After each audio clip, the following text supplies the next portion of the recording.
Hi అండి, అందరికీ నమస్కారం అండి. ఫ్రెండ్స్, ఇప్పుడు అందిన వార్త. ఇక గ్యాస్ వినియోగదారులకు కేంద్ర ప్రభుత్వం అదిరిపోయే శుభవార్త. ఇక భారీగా ధర తగ్గింపు అంటూ అప్డేట్ అయితే రావడం జరిగిందండి. అయితే ఇందుకు సంబంధించిన పూర్తి వివరాలైతే మన వీడియోలో తెలుసుకుందామండి. అంటే గ్యాస్ ధర ఎంత తగ్గింది ఏంటి అనేది క్లారిటీగా తెలుసుకుందామండి. వీడియో పూర్తి వరకు చూడండి ఫ్రెండ్స్, అప్పుడే మనకి పూర్తి సమాచారం అయితే తెలుస్తుంది. ఇక లేట్ చేయకుండా టాపిక్లోకి వెళ్ళిపోదాము. ఇక గ్యాస్ వినియోగదారులకు శుభవార్త. కమర్షియల్ గ్యాస్ సిలిండర్ ధర భారీగా తగ్గింది. అయితే గృహ వినియోగదారులు వినియోగించే 14.2 కేజీల సిలిండర్ ధరలో మాత్రం ఎలాంటి మార్పు చోటు చేసుకోలేదు. హోటళ్లు, రెస్టారెంట్లు, ఇతర వాణిజ్య సంస్థలకు కేంద్ర ప్రభుత్వం భారీ ఊరటనిచ్చింది.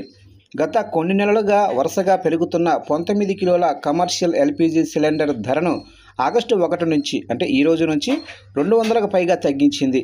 ఇక ఈ నిర్ణయం వెంటనే అమల్లోకి వచ్చినట్లు చమురు మార్కెటింగ్ సంస్థలు వెల్లడించాయి. ఇక తాజా సవరణ ప్రకారం ఢిల్లీలో కమర్షియల్ ఎల్పిజి సిలిండర్ ధర రూ. 202 తగ్గగా కోలకత్తాలో 209 తగ్గింది. దీంతో కోలకత్తాలో 19 కిలోల కమర్షియల్ సిలిండర్ ధర 2772.50 చేరింది. ఇక ఢిల్లీలో 2728కి చేరింది.